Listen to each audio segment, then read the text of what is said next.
This USFL Playoff Picks edition of the Sports Gambling Podcast is brought to you by Bird Dog Shorts.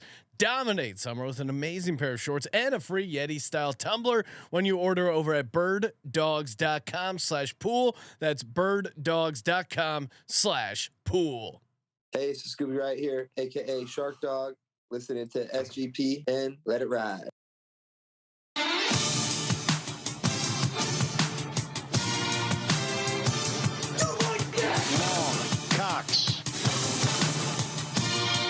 He's one of those guys who will get penetration.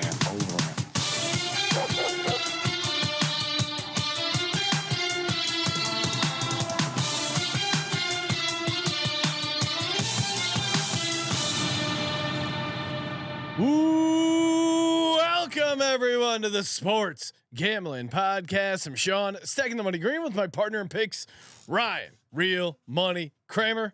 What's happening, Kramer? Dog. I'm feeling like, not because I want the Bash Bros to be back for the USFL podcast that we're about to talk, but the Bash Bros are back because college football is right around the corner. College football right around the corner. We got some college football previews we will be hopping into, of course.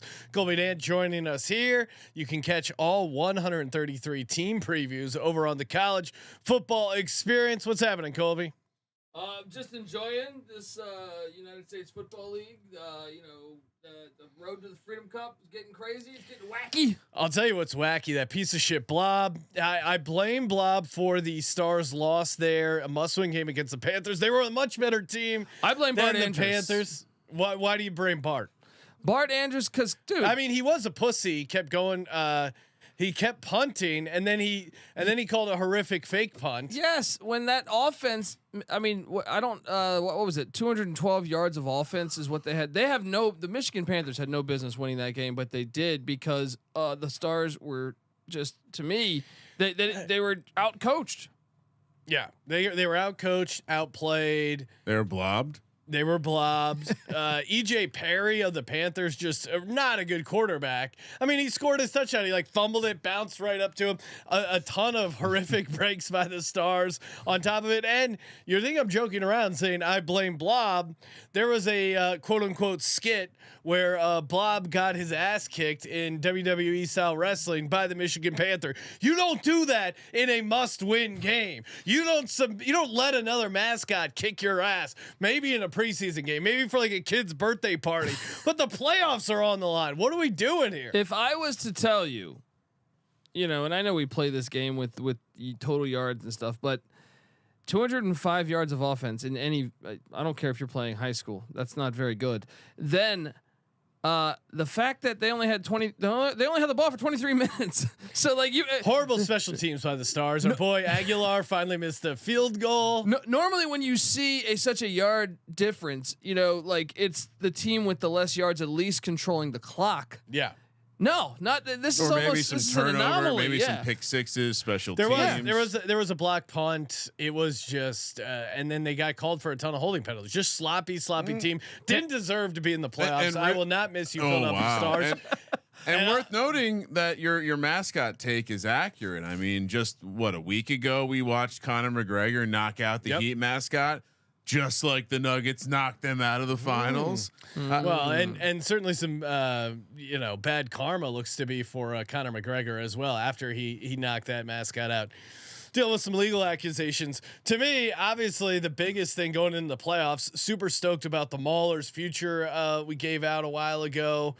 22-1. I mean, this Maulers team just continues to win games and win in really fun fashion, creating a ton of turnovers. Here's the problem: they're not supposed to be the favorites. That is weird, but again, that's how bad the Panthers are. But that's it both is teams scary. should be dogs. It is scary to take the Maulers -3, but again, I think this could be a 20-3 game. Just hand the ball off. If I'm Pittsburgh, I'm not going to throw a pass because Michigan's offense is so bad. Pittsburgh's defense is so dominant. There's not any possible way unless you, to me, just Run the ball. Do not turn the ball over. Do not turn the ball over. Run the damn and you ball. win this game. Their offense has looked slightly better. Their return game continues to be really good. I mean, they had another defensive touchdown. They forced 3 turnovers. 1 they got a score against the Generals. They are the 2000 Ravens of spring football. Oh wow, that's pretty high praise, Colby. You want to walk that back? No, I expect Reuben Foster to commit a murder right before the Freedom Cup. And, well, wait a that was second. another. That was No, another. no, that was no. another Super Bowl. Yeah. He was just handling a tool, aka screwdriver, that a friend handed to him. Nothing like fixing the air conditioning in a nightclub. And he accidentally got red grease all over his white 3-piece suit and decided, Never found the suit. Decided We to were throw it drinking out. cran and vodka. He felt it was better. He just throw it out. He had a UTI. Don't ever not the M word. Not the M word. All right. Before we get to the picks, of course, Bird Dogs shorts. My never-ending streak of only wearing Bird Dogs for the entire summer continues. It's a joy. Every day I wake up and I go, oh, awesome. Another day I get to wear these fucking amazing shorts, the built-in liner. Sometimes you come across a product where you're almost angry that you spent your life so long without this product. Like what? It's the same reason when I started eating kettle chips. Like where were these? Why did we not have kettle chips forever? I feel the same way every day I put on these Bird Dogs for a guy who loves comfort, for a guy who has a very active lifestyle. I just challenged Des Bryant to lock him up one-on-one in flag football at the Fantasy Football Expo. You know I'll be rocking my Bird Dogs when I do that because again, they fit great, great for exercising, great for keeping you cool and dry all day. Anti-stink, sweat, wicking fabric. Imagine that, just being surrounded by that all day. Love my Bird Dogs. No chafe. It's a chafe-free summer. We're going to be going to Ohio, Ryan. Ohio, East Coast. It's just humid, hot. It's just you're walking into a hornet's nest of swamp ass conditions. Not going to experience any swamp ass. You do always. I will say, as an older guy, and just even if I was younger, I wish I had a better handle on this. Yeah. Always have a anti-chafe strategy. Always have an anti-chafe. And it is Bird Dogs. Birddogs.com/pool. Enter promo code pool. Get the free Yeti style tumbler with your order. Birddogs.com/pool. You won't want to take your Bird Dogs off. We promise you. I'm 100% on that. I didn't mean. What are you showing Kramer, Colby? Oh no, just that's a loaded question. Yeah, it's a loaded question. It's one of the few things we won't get into on the air. Oh, all wow. right, yeah, we'll mysterious. We'll talk about it off the air when no one else can hear us. We'll leave this dangling. That's always teaser. great podcast and radio. No, I know. I hate when people do that. It's like, oh, really? You're not willing to get into it on the thing you're getting into when it on? you guys plan a trip to Canton, Ohio, and it's not even for the Freedom Cup. Jeez. Well, listen, this is a USFL Gambling Podcast, for Christ's sakes, all right? Or the Sports Gambling Podcast USFL edition. I will say there are a lot of folks in Canton who probably don't have an anti-chafing strategy, which maybe gives us the upper hand in the flag football competition. And I can't wait to. Is Colby coming with us? That's the question. Colby, you want to play some flag? If it's July 1st, I'd really be down. No, it's not. It's not for USFL. We're going for more important things. I disagree. Fantasy football, baby. All right. So they broke it up. We have two. I mistakenly thought we were doing the whole Final Four and championship in Canton. We are not. No. We have upgraded to actual home arenas, kind of. Sort of. For one team. For one team, because they actually played at home all season. Saturday, 5 p.m. on the West Coast. Beautiful Canton, Ohio. We're less than 2 months away from when we'll be out there, so they're warming the turf up for us. The Michigan Panthers taking on the Pittsburgh Maulers. Shauna, you listen to this show. You could have had I believe you said 22 to 1 on the Maulers. You could have had a 12 to 1 on the Panthers. Yeah, we were also on that. Yeah. Currently 6 to 1 and plus 330, which again they have to fucking play each other. We're literally at that point in the season, and yet we still and both coming in with losing records, and we still have they have to play each other. They're the two long shots to win the championship. One of them will be playing for the championship. Pittsburgh is going to win the championship because a 6-6 USFL champion is just it's just made for this. It's perfect. It's the intersection of Oh wait, that's the XFL. I'm sorry. -3 for the Maulers, -155 on the money line. Panthers plus 135. 38 is the total. the only red flag. Sorry, something's broken over here. The only red flag in this one for me, as a USFL diehard. And by the way, very excited for the XFL next year. Our guy Lindsey Scott drafted onto the Houston Roughnecks, baby. Just you have confidence in Wade Phillips starting him? Wait, he's a player's coach. They'll figure it out. But back to the USFL. The red flag here obviously is Pittsburgh as a favorite. Yeah, but here's what I would say: money splits dead down the middle. Sean, 50-50. I would say their offense has gotten slightly better. I mean, against the Generals, they put up 257 yards, 4.4 yards per play, which if you look at normal football statistics, that's really bad. But by Maulers USFL standards, that's actually not too bad. Like their offense has shown some signs of life, and their defense just keeps creating turnovers. And the Panthers did everything they could to give the Stars team a game. I mean, Panthers 121 passing yards, 12 for 23. Like they did not look good offensively. 3.4 yards per rush for the Panthers. That's just not going to get it done against this dominant Maulers defense. I'm with you, Ryan. It is scary to lay points with the Maulers. But the fact that it's at 3 just shows nobody watches these games except us, except hardcore degens. Well, basically you. At -3, that is an insane price for how good. Like I know Colby is Boogie going to play? I know I haven't seen any reports yet, but he injured his knee. Boogie Roberts, big part of their defense. The last time they played. Yes. Pittsburgh limited Michigan. This was in Detroit too, to 2.6 yards a play, just 152 total yards. So and I would argue that their quarterback play is worse now. Look, Josh Love's he's no Alex Mago, but I'm saying at least he could throw better passes than Perry. And the story I think was like the late move to switch from Love to Perry, propelled them to the victory over the Stars. But if you watch that game, that was not the case. It was not like EJ Perry was looking really good. They did a couple like zone read type things that he got some long runs on, but other than that, it was pretty bad for him. And this Pittsburgh Maulers team actually has some mojo. Like they're chippy on the sidelines. I know we joke because they're 4-6, but they really are the best defense I've ever seen in a spring league. Ooh.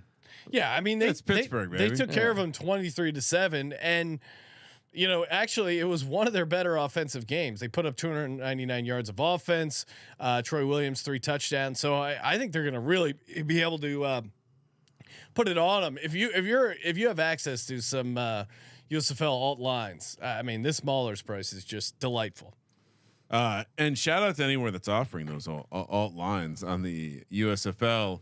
Do we have any concern? I meant to bring this at the top. Do we have any concern that this league is not fixed at all with the major media markets of Philadelphia and New York being excommunicated from the USFL? No, this one's not fixed, but so here my take on it is it's not fixed except that Birmingham was promised multiple championships, and so they're like, well, let's get those out of the way early and get them a couple championships in the first Skip 2 Holtz seasons. is just so much better than every how great was that, by the way? Todd Haley, remember when they lost to Birmingham in week 2? Well, I'm so mad we missed the take. We didn't, but we did. No, Birmingham won by 40, and Todd Haley was giving Skip Holtz shit. You remember that? Todd Haley. He said, "Well, we'll remember this when we see you next time." Yeah. We talked about this. They benched their starters a year ago in that same exact scenario.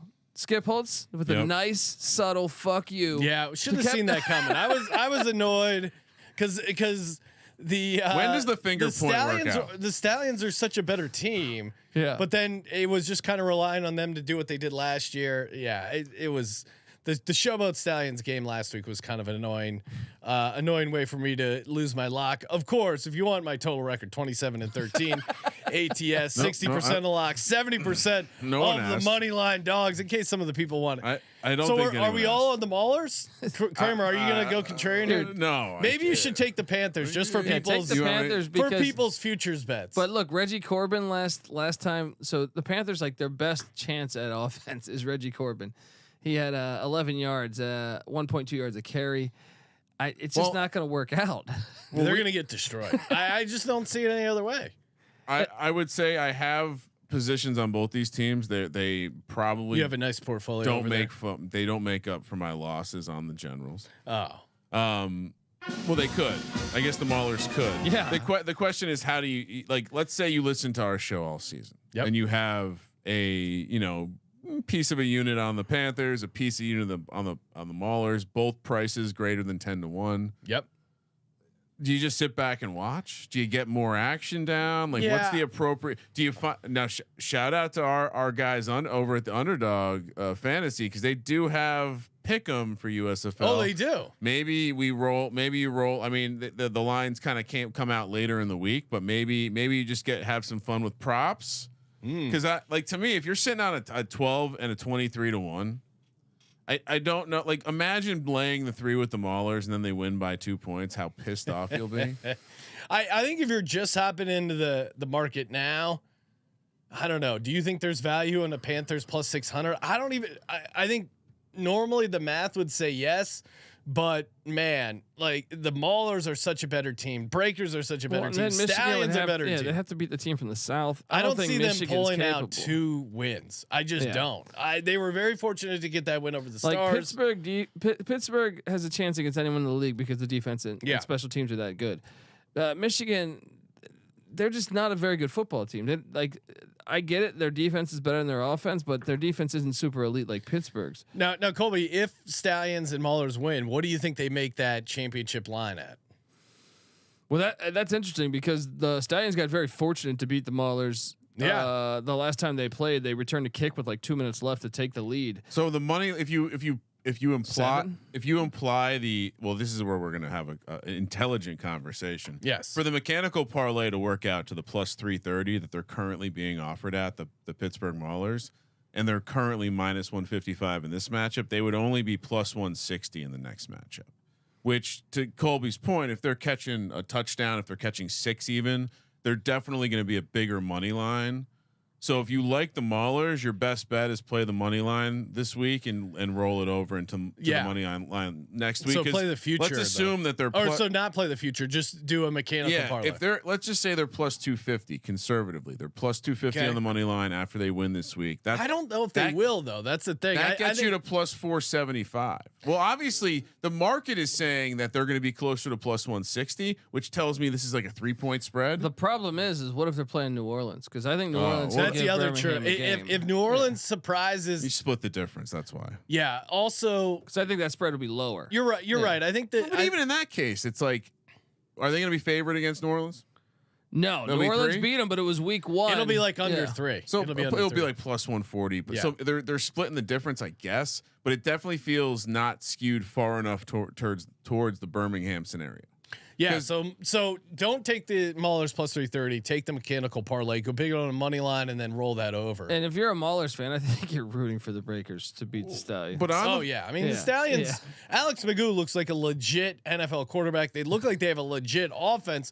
The issue is, I think the Maulers have a legit like NFL style defense. There's a bunch, and they have a knack for creating these turnovers. The Breakers are kind of a finesse team too, though. I feel and also special teams, like the Maulers' special teams are really good. So, and just real quick, Panthers, same logic I believe applies. I think they're being shortchanged in how big a dogs the North will be to the South.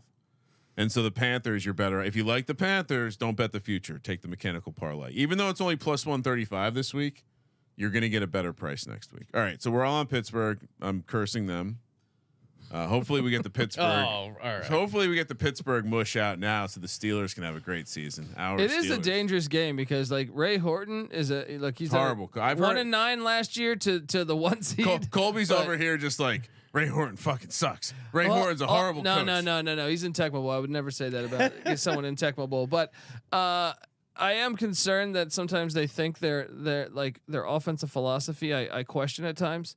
Like they don't need a philosophy. That's my point. Is like don't overthink this. Yeah.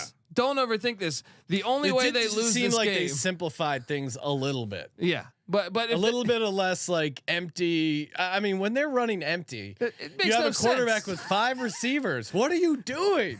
I mean, that's why the Stallions are great. They run a bunch of like read option stuff. They simplify the game, man. Yeah. Everyone. The irony is everyone runs NFL style offenses. The thing is, if these quarterbacks were great at running NFL offenses, they'd be in the fucking NFL. They're in the USFL because they have trouble running NFL offenses. This is a great test for coaches.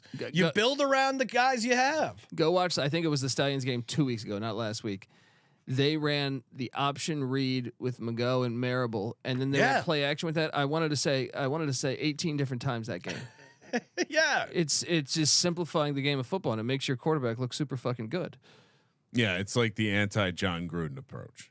Yes, like don't go super complicated. Just play ball. Like don't call it a Y banana. You know, no one needs a Y banana just split. Be like Russ and just work out with your football. Things will get better. All right, Sunday, 4 p.m. on the West Coast. We're heading to Birmingham, Alabama. Who, by the way, this was the take. Birmingham is the only city that truly has fans. Yeah, even with this new expanded fake home city bullshit. Yeah. And so the idea that they would have a home field advantage makes more sense in hindsight. We did like them to start, but seems even more obvious now that we're looking at it that they're laying 3 here against the Breakers. Very offensive name, as those waves have taken many lives. Colby. By the way, Breakers plus 250, Stallions plus 135 to win it all. -3 for the Stallions, like I said, -145 on the money line. Breakers plus 125, 44.5 is the total. Just to continue the future conversation, I mean, my instincts say, and I'll pump it into the calculator here, but I'm gonna guess the plus 135 might be a decent price. They split in the regular season. Week 3, the Breakers won by 14. And then the Stallions won by 4 more recently. But this was a matchup that was Panthers Maulers, they only played once, right? Yeah. Okay. But this was a matchup that was last year's South Championship. I love this. We're getting like I think we're developing a little rivalries for the first time here. Birmingham, New Orleans, and obviously Memphis and Birmingham with the way Haley and Holtz are going at it. But yeah, I mean, I just think Birmingham is a fine-tuned machine. Like they look like just to your point, Colby. They look like a legit team, and you got this Breakers team who McLeod Bethel Thompson leading the league in passing yards. Has had some moments. I still think he's a bit of a fraud. He has he's had moments where he throws a bunch of picks as well. They got no running game. I mean, look at the stats against Houston: 23 rushing yards on 14 attempts. You need to have somewhat of a balance, I think, to be able to hang with the Stallions. That's been like a developing story as the season went along. They started running the ball really well to start the season, but the past 4 or 5 weeks, they've really, struggled at doing that. And Birmingham, like I said, maybe you're right with some of the home field edge, but I also believe Skip Holtz is actually. You seen those crowds? I actually believe he's a better coach than everybody, though. Like, look at this. They lose Jamar Smith, their starting quarterback. They lose Bo Scarborough. Last year, we were all like, Bo Scarborough's an NFL player, right? This guy's a stud for them. They lose Scooby Wright. They lose Marlon Williams. They lose Vic Bolden. You can overcome a Shark Dog loss. That's huge. And yeah, I mean, I think to your point, if you kind of like zoom out a little bit, there's a class difference in coaching potentially. I mean, we saw this in the XFL as well. I'll go a step further. I think until we have a member of a spring league football team on these airwaves, we had Shark Dog. Well, that's championships. Oh. You come on this show, you win championships. Yes, you do.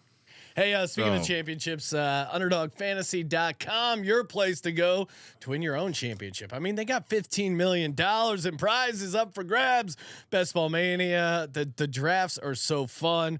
Like Kramer said, they're doing USFL Pick'em. I know they have Pick'em for college baseball. Great way to get down on some college baseball player props. College baseball is super fun to get down on. Check out the college baseball experience. And UnderdogFantasy.com, promo code SGPN, 100% deposit bonus up to $100 when you use the promo code SGPN. I'm all over the Stallions here at -3. It's tough to make a case for the Breakers. I think they're too one-dimensional. I think Bethel Thompson is too much of a turnover risk. Alex Magoo looks really, really good. And Great name. For the league, I hope it's Maulers Stallions because I think that's going to be the best matchup.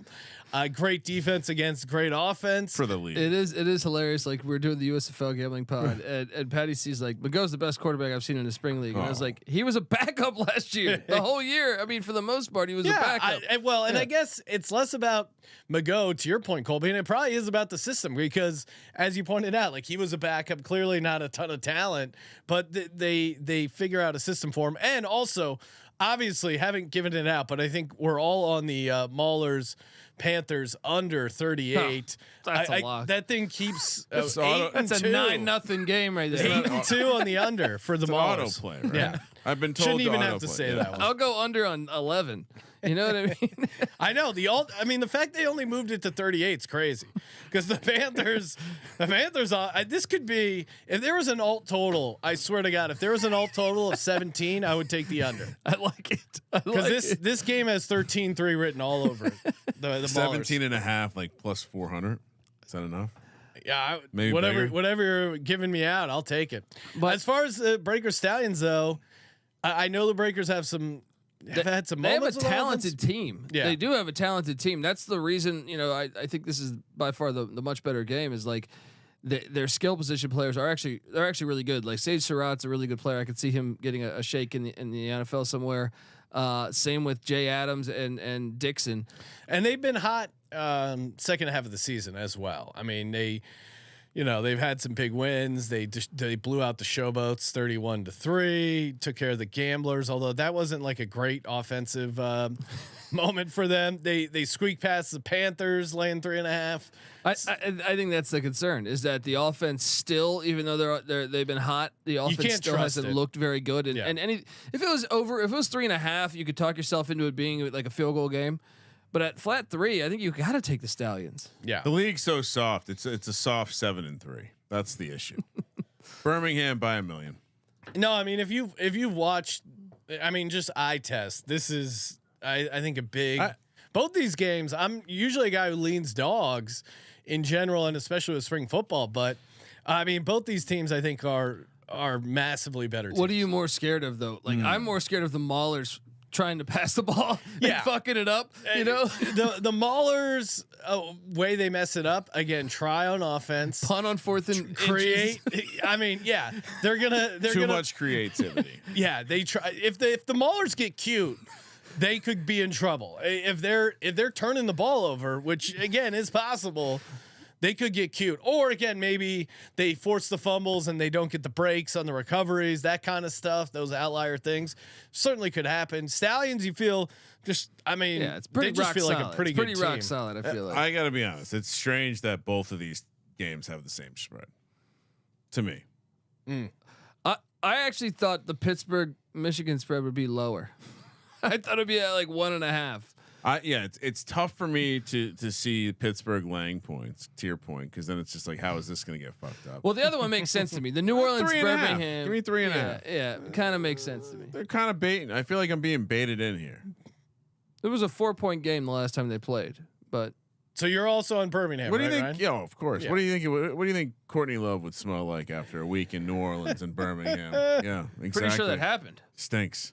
Yeah. And by the way, we have the schedule for football in beautiful. What's the name of the stadium out there in Canton? Tom Benson. It's we got the Freedom Cup a week from Saturday at Tom Benson. Yep, at Tom Benson. Then we have the Hall of Fame game, Sean. Browns laying 1.5 against the New York Football Jets. Oh, wow! Right around the corner. Hopefully, Aaron Rodgers and/or Deshaun Watson don't get into any off-field shenanigans in Canton, but we'll have to talk to Bob if they do. And then the third leg of the Triple Crown is the Fantasy Expo / flag football competition. So. A lot of high level football being played out in Canton, Ohio, and I'm glad to see it. I know Patty C was also saying that I guess since like 1990 they've lost like something like 15,000 people moved out of Canton, Ohio. So come on, let's go. Let's get it going again. I got to be honest, having been there, it makes a little sense. I mean, I beautiful city, very like Midwestern, but also there is a. I think what's awesome how many football fields they have and. maybe it's just near the Hall of Fame itself, but a lot of the power lines, like the towers for the power lines, they paint yellow for like field goal uprights. So that's pretty cool. Well, I want to say this on this very airwaves. That's more for the people coming to visit than it is for the people that live there.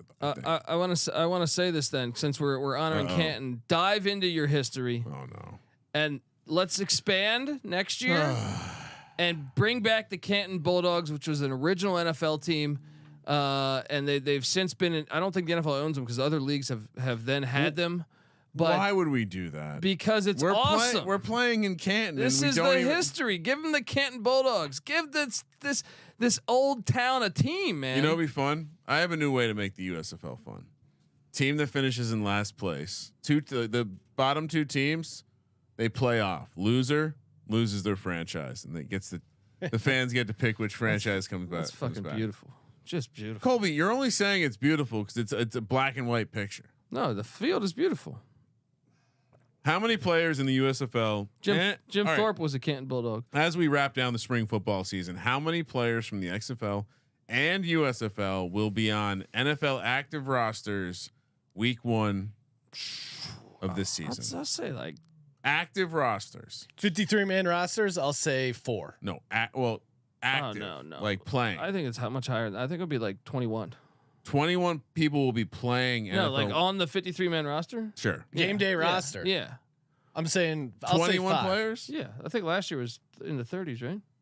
That seems very high. Was that true? I thought it was. Well, I don't know. That might have been preseason, and then they got cut. I was gonna say I think a lot of them hang around the practice squad. So you're cutting hairs there with the 53, because that I think is a little tougher to dial in. But I'd say like 5. Met people on the 53. I'll set the line at 2.5. Okay, I'll take the over. I'll take the over. Oh shit! They're giving me 1983 and 84. I was trying to Google it really quick. Colby's over here working on some computer stuff. All right, time for the lock and dog. Kramer, what are you doing here? I mean, we're all the same picks. 21 players made it to NFL rosters. Okay. Entering week 15 last year. Wow. On active rosters. Yeah, that's what I'm saying. You get those backup offensive linemen, stuff like that. Like, I guess probably at some point in the season, if you look at it like that, because you guys get hurt. They had 50 signed by preseason. If you're not watching YouTube.com/sports gambling podcast, I rolled my eyes really hard. My lock is Birmingham. Okay. Dog Birmingham to win it all. Oh, plus 135. Okay. We didn't really get into the second game, but my math would tell me that if like Birmingham would have to be like less than minus 250 in the championship for that mechanical parlay not to be good value. They're gonna be bigger than minus 250. I think. How are they not bigger than minus 250? That's a -6. What if McGill gets injured? Yeah, sure, but and we got to go to Slaughter. I'm just saying the mechanical won't. The ultimate Slaughter Sunday. The Do they have a bye week between this and the championship game? No, it just goes right in. Okay. They don't need to do that. XFL, what are they doing with that? You know what else I want? Because this was a league of 7 shitty teams and 1 good team. Give me Champions League football. You have to explain this to me because I don't watch pussy ass soccer. The winners of all the spring football leagues play in some sort of competition. Yes. Yeah. Wait, it gets better, Sean. During NFL preseason, so you can actually have them play NFL teams too. That would be awesome. Yeah, because the NFL team is never going to sign up for this bullshit with real rosters. But if they can roll out like the bottom of those rosters, maybe expand the roster a little bit to have this like Champions League preseason football. I would like to watch Birmingham say tee off against the Falcons, like 4th stringers, 5th stringers. Yeah, it's football. I mean, dude, I just said 21 players were on the week 15. I'd like to see the USFL and XFL. It's like watching a preseason game, honestly. But if we get that, we don't have to listen to these fucking anti-football fan nerds argue which league is better. It's obviously the CFL. We all know that. Oh, I love the CFL. So CFL champion would dominate any of these spring leagues. I don't know. The starting quarterback for the Breakers is McLeod Bethel Thompson, who won the Grey Cup a year ago. Come at me. Great, all right, Grey he was Cup, an Argo, just like Joe Theismann. Grey Cup champ is the best spring football. Even though is it count as spring football? No, that's kind of the fun part of the dig. Is they wouldn't see themselves as spring football. Sean? Yes. Lock it up for me. Make the Pittsburgh Maulers my lock. -3. My dog, Pittsburgh Birmingham on the money line. Parlay those together. Actually, you know what? I'll just do -3 for both. Parlay those together. And actually, you know what? Those kind of dogs aren't well received when I do it. Usually, and include the under 38. So a 3-team parlay. I like that, man. We were on the same page there.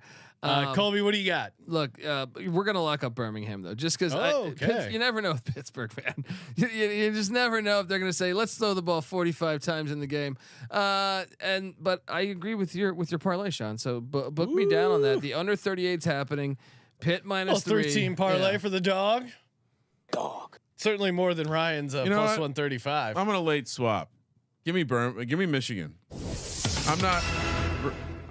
You're making Michigan +3 your play. Yeah, I'm not picking. I'm not taking the city that just took down Huggy Bear. Thank you. And thank you for Ryan, dickheads, for taking the Michigan Panthers there. Ensuring can no one get a flat tire anymore? You know. Oh, what? Bob Huggins doesn't use GPS. He's looking for some directions. I mean, back in my day, Colby, when you blew out a tire, the officers came by and helped you change it. If that's a woman, they're gonna give them their own tire. I mean, it's just that's sexist. Yeah, I mean, Bobby, his only crime was not being one of those sexy ladies. Otherwise, he'd be fine. They'd be changing honestly, his tire. Could have been Jeff Capel. Probably would have turned out better. Making some deep college humor. I like that. Hey, we got college football previews coming up. Of course, Colby has his team previews available on the College Football Experience. We also have our top 10 fantasy list. Can't wait to debut those. So much action, Ryan. I did get a message for Colby. Oh, okay. Wants to put in your head consideration to do reverse alphabetical order next year. Ooh. I have heard that. Feels slighted being at the Wyoming back end. fans and Wisconsin fans have hit me up saying, "Dude, we gotta wait till August 20th." It sounds like maybe we need to do some sort of competition where every school's fans can compete for something, and then that's the order. That's not bad. I'm already terrified though, and the portal opens back up in like early August. That like my first previews, the whole roster's gonna be on a different team. No, you do a 2.0. There we you go. do a 2.0. There we go. Do a 2.0. All right. Hey, everyone, as always, thank you for participating in the Sports Gambling Podcast. Toss us a nice subscription. Turn the auto downloads on Apple Podcasts. Always trying to turn off the auto downloads. Turn those bad boys back on. Leave us a nice rating and review. Helps us take down corporate gambling. And good reviews, they have good odds of winning gift cards. Again, thank you for participating in the Sports Gambling Podcast. For the Sports Gambling Podcast, I'm Sean, stacking the money green, and he's Ryan. Oh, I call it the naughty list. We know who stopped listening. Kramer, let it ride.